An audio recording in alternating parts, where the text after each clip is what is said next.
Hello, it's Debbie Gilbert. I'm the host of the Business Awards show and the founder of the Best Business Women Awards and the Best SME Awards.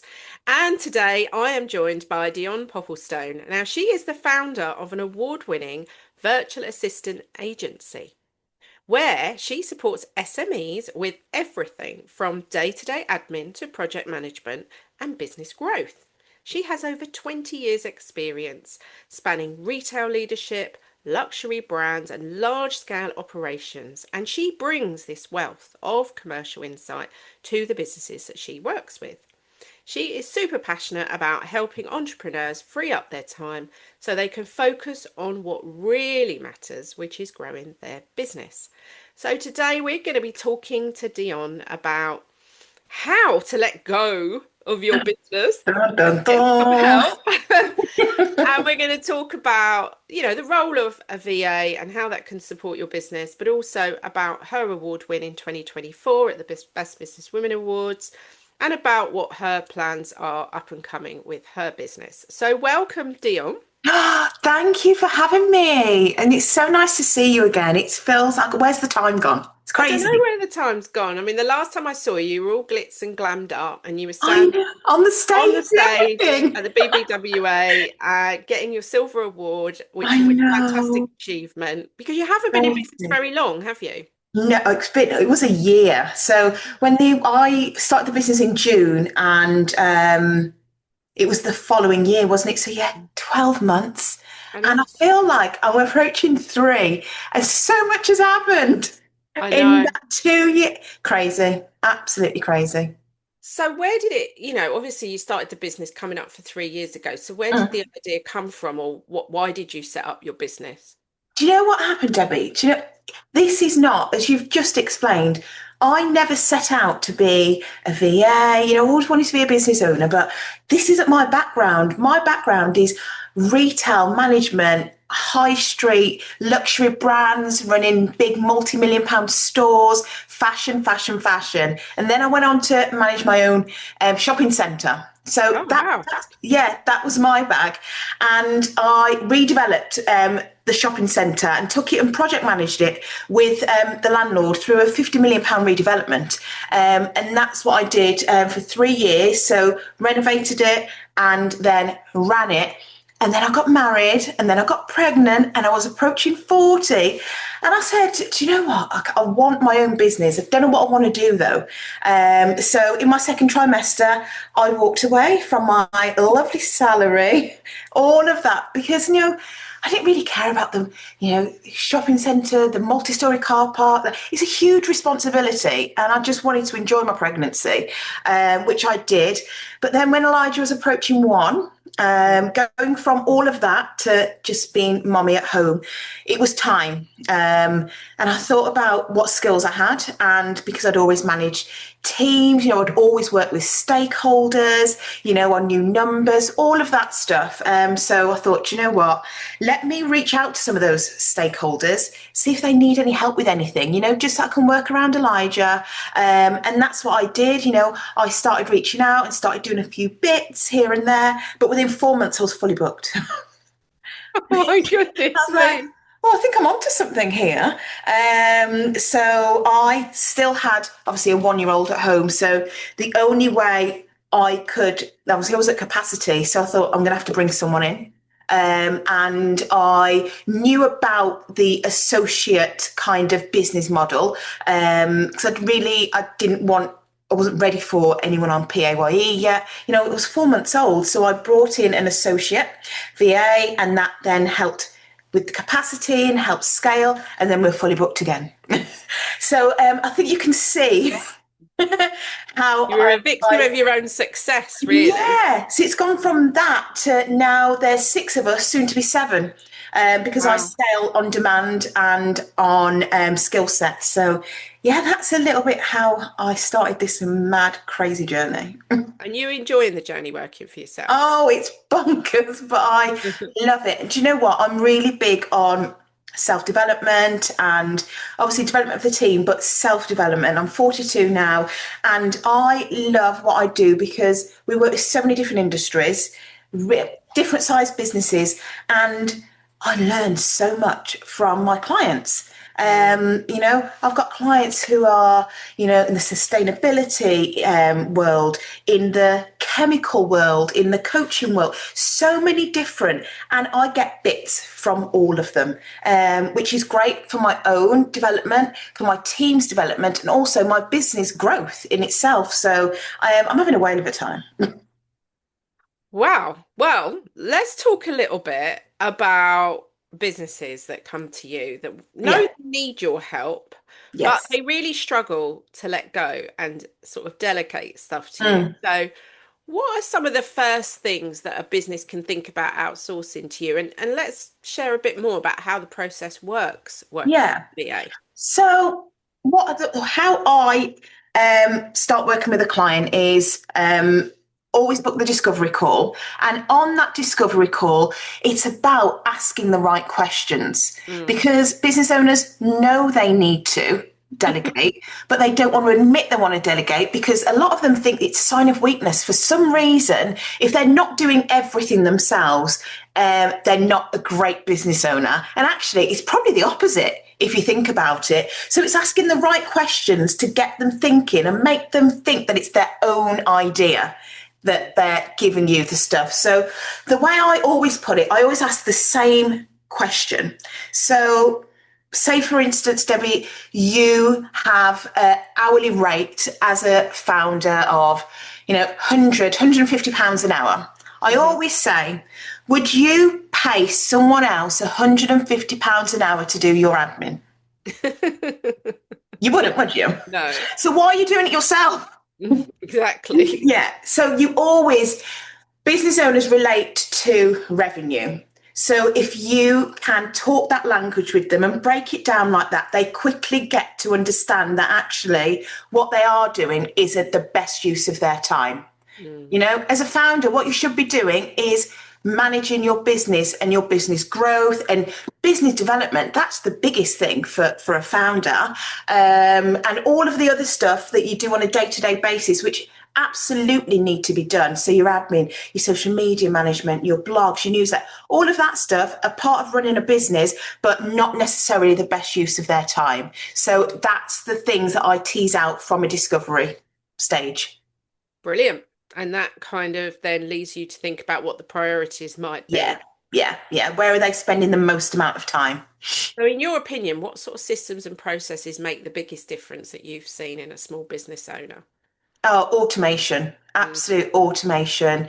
AI, oh, we've embraced it so much within my industry, and educated our clients as well on embracing it and using it to their advantage. We're just building basic automations, email templates, auto replies, just little things. Obviously, we've built massive systems, but those little tweaks can, for a small business, can mean the world. Put in an email template so they have an auto reply to say, do you know what? Thank you for your email. I'm doing XYZ. I'll be back to you within 24, 48 hours to take that pressure off. Just something to keep the comms going, and to have a touch base. And that's the low hanging fruit, really, isn't it? But there's so much you can do, but that's the biggest difference, I think, Mhm. automation. And yeah, just having a process, thinking of your customer journey, absolutely is the biggest thing for a small business, customer journey. And how are you finding combining motherhood with running your own business? Oh, do you know, in the beginning, it was difficult because Elijah wasn't at nursery full time because we all know that there was such a lack of nursery spaces. So it was just the juggle was real. It really was real. It's not so bad now because obviously he's in full time nursery. However, there's still those days where, they've caught a bug and they have to be off Yeah. nursery for 3 days. You can't stop working. For me, the biggest thing for me is the team around me and Mm. making sure I am continuously coaching, developing, and thinking a step ahead. So I know that if anything happens and I need to step away, the team are capable. So it's communication, isn't it? And I really encourage that through with all of my clients. If something was to happen, who would know that? So really work with the people around you. And if you don't have anyone around you, that's where I can step in. Because when I do client work, I'm more on the a business manager role. So for a business owner is themselves in a team and they don't necessarily have an in-between, use me, teach me where the gaps are. That's a massive one, because being a mom is difficult and you have to be thinking on your feet all the time, and you've got to have a contingency in place all the time. It is like that, isn't it? Oh, You don't just need a 100%. plan A and plan B. You need about plan A, B, C, and Yes. D sometimes. Okay, well, let's talk a bit about awards because you entered the Best Business Women Awards in 2024 for Best New Business, and you were very Yeah. successful and you became a silver winner in those awards. So tell me what your thought process was at the time to enter those awards and what the outcomes have been from that. Yeah, so I never thought about entering an award at all. I just thought, well, it's a new business. I don't know enough. I looked at everyone else around. It's a confidence thing, wasn't it? Because I was new to business and I didn't have the confidence. But, I heard you speak and I always remember you saying, what a good process it is for a business owner. And actually, I'd never looked at it that way. And that was a game changer because through entering, I really looked at my business in a different way. I was so engrossed being in it, I had to step away to do the application, to look at my financials, go back to my business plan, go back to the beginning, look at where I've come, my growth, and just actually, what do I want in the next 12 months? What do I want in the next 3 years? So it really made me take a step back and look at what I've built, what I want to continue building, and actually to give yourself a bit of a clap on the back, because you don't do that enough. And I wasn't doing that. And it's so important to say, well done to yourself. So that was the biggest thing for me doing the process, just seeing my business differently and recognizing what I'd achieved and actually what potential we had as a business. And it was remarkable. I couldn't believe it, actually. I shocked myself. It's nice to be recognised as a new business because then, like you said, it's affirmation you're on the right path, Yeah. giving you a bit more confidence because I Mm, think even though you come across as a very confident woman and you've had a very senior roles within corporate environments, mm. actually stepping out of that pond into the, entrepreneurial Oh, pond gosh. Yeah. is very different. And I Very. often find this when I talk to people who've come out of very high profile corporate careers that they lose a bit of confidence along the way. Yeah. Yeah, would you Yeah. say that applied to you a little bit? Absolutely. Before you start this mad entrepreneurial journey, you do have that safety net of your salary and, all the different departments, your HR department and your marketing department, all of the hats that you've got to do yourself now. But you forget that you're in a bit of a bubble, aren't you? And then when you go it alone, and it's just a minefield. And then actually winning the silver really boosted me. But then I really wish I'd have applied again last year, because then I started getting into my own head. I used to think, oh God, what if it was a fluke? What if that wasn't real or what? And I was too scared to apply. It's my biggest regret. My biggest regret. We always get so in our heads, don't we? As business owners, because it can get quite lonely, even if you've got a team around you and you're part of networking groups, you've got peers, but ultimately the buck stops at you, and that's a funny position to be in. So it's so easy to overthink things, isn't it? Yeah, but I think as well, don't worry that you didn't do awards last year. I mean, some people come to it every 2 or 3 years. Some people Yeah, actually entering awards all the time because they know that yeah, it really keeps them on the map. But sometimes it's a reflective piece, and you'll probably have more that you want to put in your entry this year. Do you know what I mean? You'll have yeah, another year's yeah. trading, and you're still eligible for new business awards at the moment. I It's am. still look at that, because actually it's such a great way of continuing to get that Mm. traction for your business in these Yeah. early stages, which is really what powers the business forwards, because Mm. you'll know the statistics, and the statistics are, I think it's 95% of businesses fail in the first 5 years. That is a statistic. Yeah. Get to Yeah. 5 years, you're going to be one of the 5%, you know. And Absolutely. I think awards do strengthen you, and it keeps you powering forwards, really. So what I has definitely been, yeah, sorry. I definitely think that going through that process in 2024 has it definitely was instrumental in where we are now. Because if I hadn't have taken a step back and looked at the numbers, sorry, looked at the business plan, tweaked the business plan, and made another plan that I then work to and stick to, I wouldn't be where I am. I would, because I wouldn't have had no strategy. What would have just kept working, and I wouldn't have stepped away and looked at what services are bringing the most revenue. I wouldn't have even been that strategic at all, so it definitely helps, definitely. Yeah, so it sounds like actually the awards has helped you overcome some challenges that you Yeah. faced anyway. Yeah. Because it isn't Yeah. easy, is it? I mean, self-doubt is one of the things that definitely holds people back. But Mm. I said this to somebody the other day, I've been in business for 28 years and I still get moments of self-doubt. And they looked at me and were like, really? And I was like, yeah. Because I just think it's human beings. And, Yeah. new businesses are starting up around us all the time. And then you're constantly thinking, well, am I still good at what I do? Am I still able to push myself forwards when there's new kids coming on the block all the time? Mm. So I True. think self-doubt, I have to say, never leaves you fully. Even after 28 years, I was still getting that.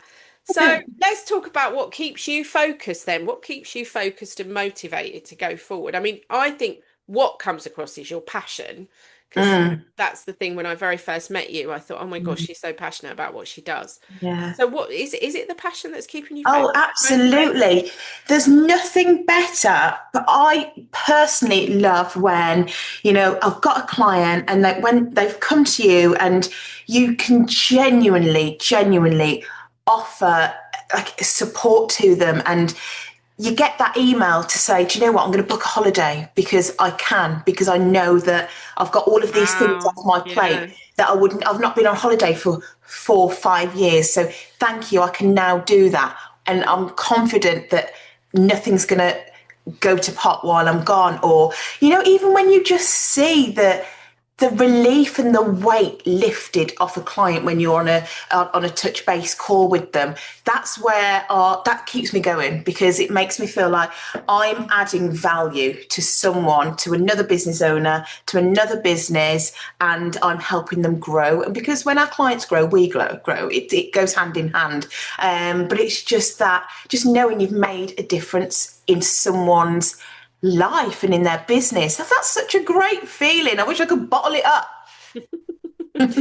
So, if a business owner's listening to this, I mean, what is those sort of tipping points where you think you need to get a VA? What are the things that actually that were the big signals and signs that you need to just get help? What would you say to somebody? Yeah, so I'd say that the red flags when you're day to day, you're beating yourself up because you've not been able to do something that is on your list that you need to do, and you know how important it is, but there's just not enough hours in the day, or they've got those tasks that that need to be done, but it's not your strength, it's not your skill set.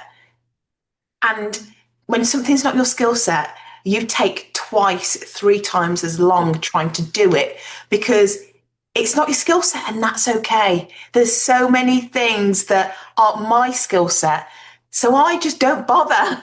That whole thing is like just like stay in your lane, know your lane and stay in your lane. I say that to my clients all the time. Your lane is business development, business growth, being your face of your business. All the other stuff, if you're starting to find that you're swaying more into, I'm spending 3 hours in my inbox, or, I can't think about what to post. I need content. Oh, everyone's doing videos and I don't want to be in front of the camera, or, all of those little things, or, I haven't got a CRM list and I don't even know where to start. I should be doing emails. All of those things. Do you know what? That's when you need to pick up the phone. Yeah, when you're feeling that overloaded. Yeah, the And overload and the overwhelm. and potentially you're stunting the growth of your business, aren't Completely bottlenecking it, you? completely. I see it every day. Yeah, it's interesting that. Mm. So what's the plans for your business over the next couple of years then? Where are you headed?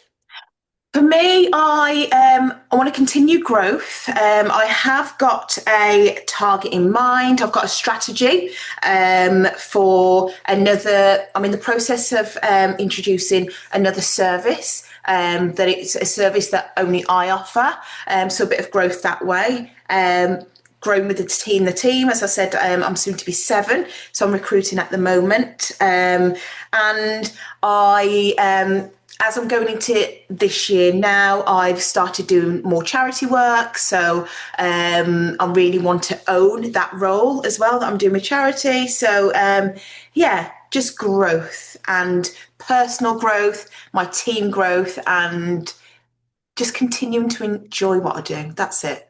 Have you got a charity, did you say? Yes, so I support, not me personally, but there's a local charity called the James Hopkins Trust here in Gloucestershire, and they look after poorly babies, poorly children. I know I'm a mum, and I donate 10 hours of my time free per month to support them on a strategic level. So I sit with Anne, who's the trust director, and whether it's looking over their bid writing, looking for grants for them, helping doing some training with the trustees, just on that strategic level. I give 10 hours a month to them. Oh, that's amazing. Mm. Oh, we'll have to put the details of that charity. So are they a nationwide charity or Gloucester-based charity? Gloucester, yeah, Gloucester based. They're called the James Hopkins Trust, and what they do is just fantastic. So they're supporting families who've got children who are Yeah, yeah, failing. poorly children. Mm. Fantastic. Oh, we will have to share the details for that as well. Thank you. Because it Yes. is important for businesses to give back. We are quite passionate about seeing that in our award entries that, Yeah. you're not just running a business that you do what you can, but 10 hours a month is a significant amount of time. So Mhm. they must Yeah. be really grateful for that support. Yes, when I Anne did cry, bless Oh, her. But it was just so important because as I've explained, my passion and my satisfaction comes from offering genuine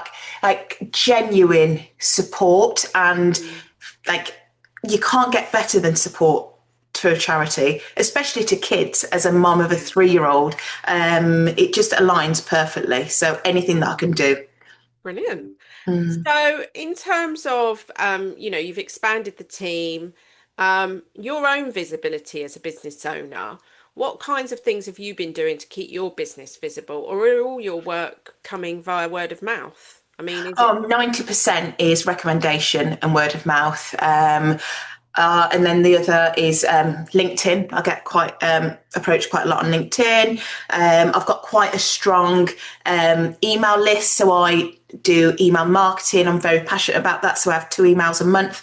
Every other Tuesday at 10, go out to nurture that list. And networking for me, it's always, I started networking when my business was 3 months old, and I will continue to do that because it's all VAing, and my industry is built on relationships, massive trust. We're paying people's bills, we're in their business under the bonnet, we've got the card detail, we see everything. So relationships, trust are so important, and networking's perfect for that. We're a virtual business, however, I'm always out and about, and clients that I have, Gloucestershire and Oxfordshire, Worcestershire, as close as I'll always go out and see them.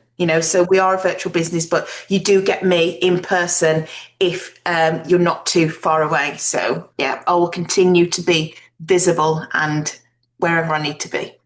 And do you work collaboratively with any other types of businesses?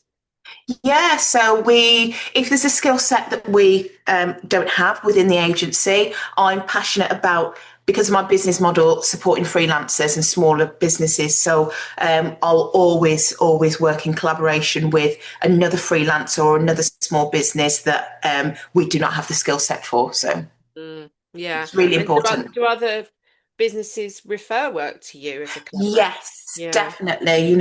We work really well with marketing agencies, especially. I've got like 4 marketing agency clients that we work with, supporting them in their own business, but also their clients, because they offer the strategy and then we deliver it. So Mm. it's a perfect referrer. And also networking, my networking group, there's so many businesses around the table.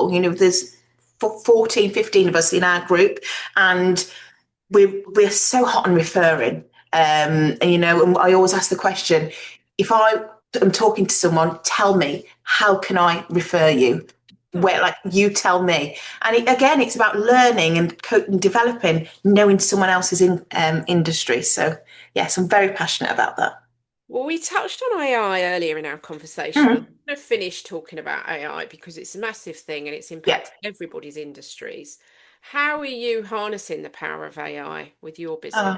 Oh, I'm embracing it with both hands. At the end of the day, every industry is getting squeezed, and everyone is watching their pennies, aren't they? Everyone. And we found that we hope we win business because we can add value, and AI allows us to offer more value for the client. We can do more, and so we embrace it, because if we can do more, you get more for your money with the client. So it's just a no-brainer for us. We like Mm. to add as much value as possible.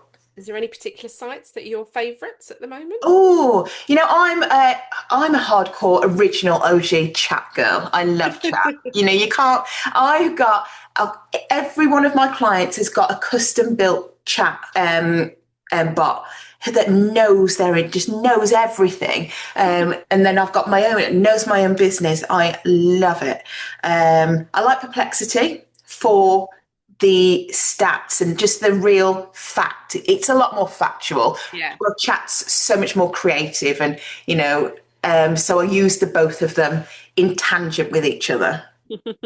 Fantastic. Well, it's been lovely catching up with You you and too. finding out what you've been up to since I last saw you, which was Busy girl. a year and a half ago. I don't know where the time goes. I know. And I'm sure we're going to be seeing you pick up more awards along the way as well.